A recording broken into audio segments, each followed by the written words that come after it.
गलीसिया के इतिहास में मार्टिन लूथर का नाम कौन नहीं जानता। जिस जर्मनी ने हिटलर जैसे क्रूर व्यक्ति को पैदा किया, उसी ने जॉर्ज मुलर और मार्टिन लूथर जैसे विश्वास के योद्धाओं को भी उत्पन्न किया। मार्टिन लूथर 10 नवंबर 1483 में इस्लबेन पूर्वी जर्मनी में पैदा हुआ। क्योंकि वो संत मार्टिन का दिन था, इसलिए उसका नाम भी मार्टिन ही रख दिया गया। वह 8 भाई बहनों में दूसरे नंबर का था। उसके पूर्वज बड़ी मेहनत करने वाले किसान लोग थे। उसके माता पिता मार्गेट और हैंस ने उसे परमेश्वर के भय में रहना सिखाया। मार्टिन लूथर को मसीही के नाम से ही डर लगता था, क्योंकि उसे मसीह एक कठोर व क्रोधी न्यायी के रूप में बताया गया था। वह एक शर्मीला लड़का था। मार्टिन लूथर 6 वर्ष की उम्र में पढ़ने गया। उसे माँ बाप व शिक्षकों की सख्ती का सामना करना पड़ता था। उसे अपने स्कूल के दिनों में 1 साल तक भीख मांगनी पड़ी। उसके पिता उसे वकील बनाना चाहते थे। जब वह 18 वर्ष का था, तब वह आर्फूट विश्वविद्यालय में पढ़ने गया। क्योंकि वह बहुत बातें करता था, इसलिए वहां उसका नाम फिलोसोफर दार्शनिक पड़ गया। वह बहुत होशियार, धार्मिक और बातूनी था। उसके गाना गाने व बजाने की कला के कारण जल्दी ही वो विद्यार्थियों के बीच में जानने लगे। एक दिन अनायास ही उसे एक बाइबल मिल गई। क्योंकि वह परमेश्वर व सच्चाई को जानना चाहता था, इसलिए उसने उसे बहुत ही ध्यान से पढ़ा। 1505 में जब वह कानून का अध्ययन कर रहा था, तो 2 जुलाई को जब वह अपने माँ बाप से मैन्सफील्ड में मिलकर हार्वर्ड को लौट रहा था, तब एक आंधी में गिर गया। बिजली उसके इतनी नजदीक चमकी कि उसने सोचा कि अब वह मर ही जाएगा। संकट के कारण उसने संत अन्नी को सहायता के लिए आवाज दी और यह प्रण किया कि यदि वह उसकी सहायता करे तो वह भिक्षु बन जाएगा। पहले भी वह खतरों से गुजर चुका था, जैसे बचपन की गंभीर बीमारी, एक मित्र की आकस्मिक मृत्यु व विद्यार्थियों से लड़ाई के दौरान तलवार की चोट। 16 जुलाई 1505 में लूथर अगस्टिन आश्रम में भर्ती हो गया। इस समय उसके दोस्त 2 दिन तक दरवाजे पर उसकी राह देखने रहे, पर लूथर नहीं लौटा। अप्रैल 1507 में वह पादरी बन गया। मई में जब उसे पहला मास दिया गया, तो उसे एक बाइबल भी मिली। इसी समय उसके पिताजी उससे मिलने आए और कहा, क्या बाइबल में नहीं लिखा कि तू अपने माता पिता का आदर करना? परंतु लूथर ने अपनी हट नहीं छोड़ी। उसे आश्रम में शांति की आशा थी, पर वहां नहीं मिली। इसलिए उसने शांति व सच्चाई जानने के लिए रातों को जाग जाग कर उपवास रख कर बड़ी मेहनत से बाइबल पढ़ा। सन 1512 में डीडी की डिग्री लेने के बाद वह विटनबर्ग में प्रोफेसर बन गया। वहां वह बाइबल का परमेश्वर शास्त्र पढ़ाता था। उसे यूनानी, इब्रानी और जर्मनी भाषाओं का ज्ञान था। एक दिन इन्हीं कक्षाओं को पढ़ने की तैयारी में रोमियो 1 अध्याय 17वां पद ने उसे झकझोर दिया। यहाँ लिखा है, धर्मी जन विश्वास से जीवित रहेगा। यही सच्चाई आगे चलकर लूथर के धर्म सुधार आंदोलन का मुख्य सिद्धांत बन गई। धीरे धीरे बाइबल अध्ययन से लूथर को धर्म सुधार की आवश्यकता महसूस होने लगी। एक बार जब वह रोम गया तो हालात देखकर दंग रह गया। उसने रोम को वेश्या करार दे दिया। 1511 से अब तक वह आश्रम में ही प्रचार करता था, पर 1514 से वह आराधनालय का प्रचारक बन गया। यहाँ वह बड़ी सुंदरता व गहराई से धर्मशास्त्र को आम लोगों को समझाता। 1515 में वह विकर बन गया। जब भी उसे तत्कालीन धर्म शिक्षा में कुछ भी धर्मशास्त्र के विपरीत लगता, तो वह उसका विरोध करने से नहीं डरता था। धर्मशास्त्र पढ़ते पढ़ते लूथर का स्वयं का विश्वास से नया जन्म हो गया और उसका जीवन बदल गया। अब वह मसीह में नई सृष्टि था, पोप का गुलाम नहीं। अब उसकी शिक्षा व प्रचार का केंद्र बिंदु बाइबल थी। उसने बाइबल के लिए कहा, जैसे भेड़ों के लिए चरवाहा, मनुष्य के लिए मकान, चिड़ियों के लिए घोंसला और मछलियों के लिए जलधारा, उसी प्रकार एक विश्वास योग्य आत्मा के लिए बाइबल है। इसी दौरान दूसरे पादरी इंडल्जेंस से पैसा कमा कर अमीर बनते जा रहे थे। इंडल्जेंस का मतलब यह था कि पोप के नाम से लोगों के पापों की क्षमा के लिए पैसे देने पर एक पत्र जारी किया जाता था कि उनके पाप माफ हो गए हैं। उन दिनों रोम में संत पीटर के चर्च का पुनर्निर्माण चल रहा था।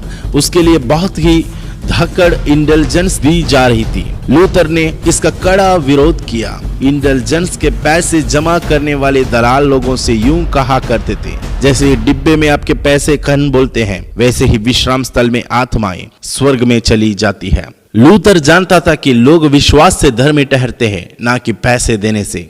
इसलिए उसने ऑल सेंट्स चर्च विटनबर्ग के दरवाजे पर 95 सूत्रों का पर्च ठोक दिया। यह काम 31 अक्टूबर 1517 में ऑल सेंट्स डे के दिन में किया गया था। पहला सूत्र यह था कि प्रायश्चित का संबंध व्यक्ति के सारे जीवन से है तथा 62वां सूत्रानुसार सुसमाचार मंडली का सच्चा खजाना है। अंत में उसने झूठी शांति की जो इंटेलिजेंस से प्रभाव में आती थी विरोध किया और कहा कि व्यक्ति के पास पैसे से नहीं पर व्यक्ति के प्रायश्चित और मसीह के क्रूस के बलिदान पर विश्वास से दूर होते हैं। इसकी कॉपियां आर्क बिशप मेंच व औरों को भी भेजी गई। जल्द ही ये बात जनता के विवाद का विषय बन गई।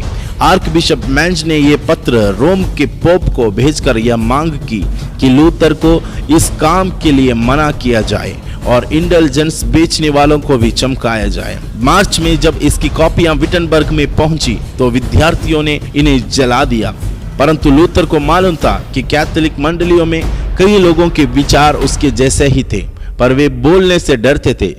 लूथर की जान खतरे में थी क्योंकि ब्रेंडनबर्ग के बिशप ने तो यहाँ तक कहा था, जब तक मैं डाली की तरह लूथर को भी आग में ना फेंक दूं तब तक मैं शांति से नहीं बैठूंगा। लूथर के भी कई समर्थक बन गए और इस प्रकार दो पार्टियां बन गई।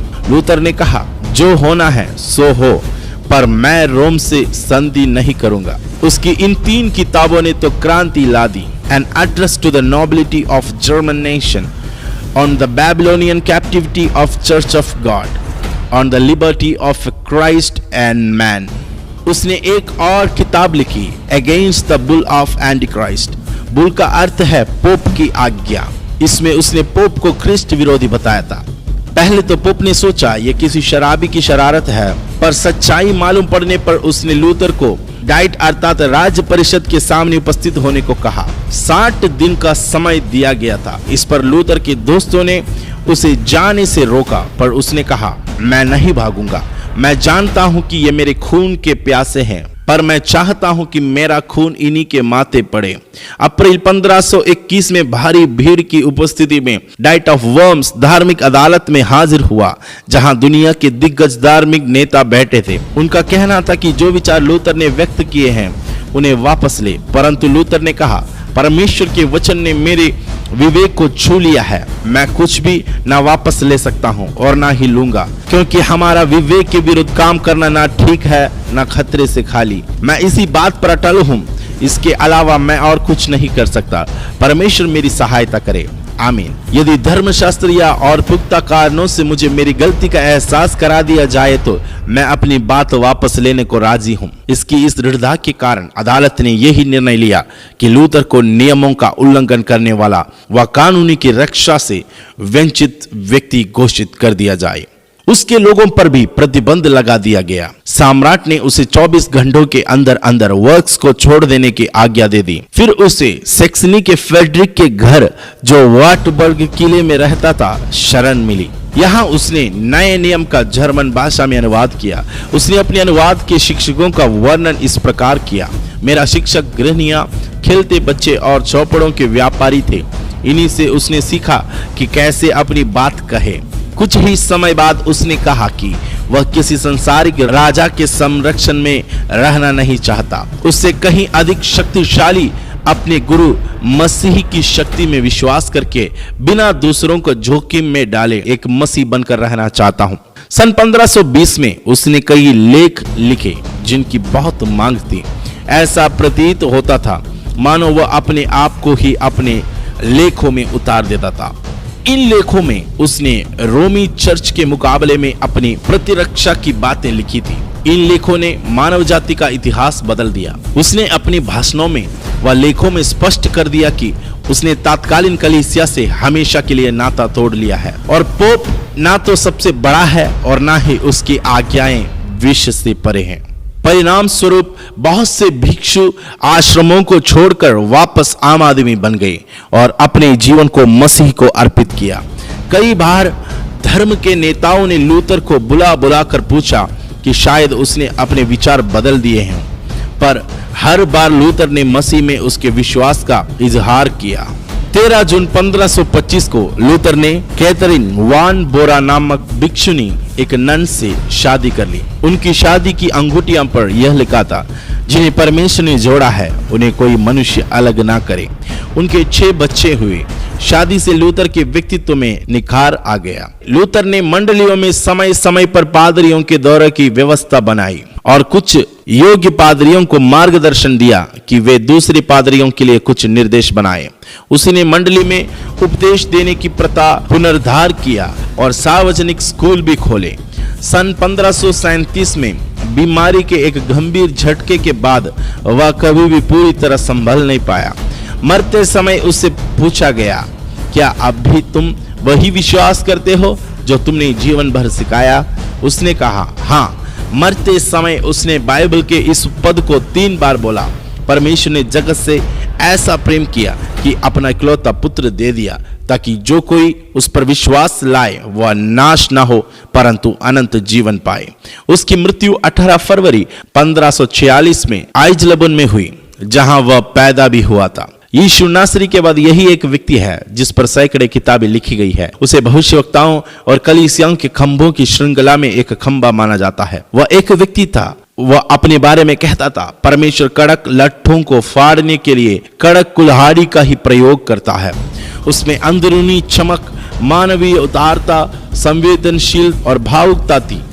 वह फूलों और जानवरों से प्रेम करता था, परंतु विरोधियों की फटकार में उसकी भाषा में कुछ हिंसा का रेश था। वह जन्मजात वक्ता और ना थकने वाला लेखक था। वास्तव में उसका व्यक्तित्व उत्कृष्ट था। उसने 37 गीत भी लिखे। उसके विरोधी मानवतावादी इर्समस ने कहा था, लूथर ने 2 ही गलतियां की है। एक तो उसने पोप के माथे पर चोट की है और दूसरा भिक्षुओं के पेट पर लात मारी है। उसकी मौत के समय उसके पलंग के पास की दीवार पर मरते मरते उसने ये लिखा था, हे पोप, जब तक मैं जिंदा था तो तेरा नाजुर था, पर जब मैं मरूंगा तो तेरी मौत होऊंगा।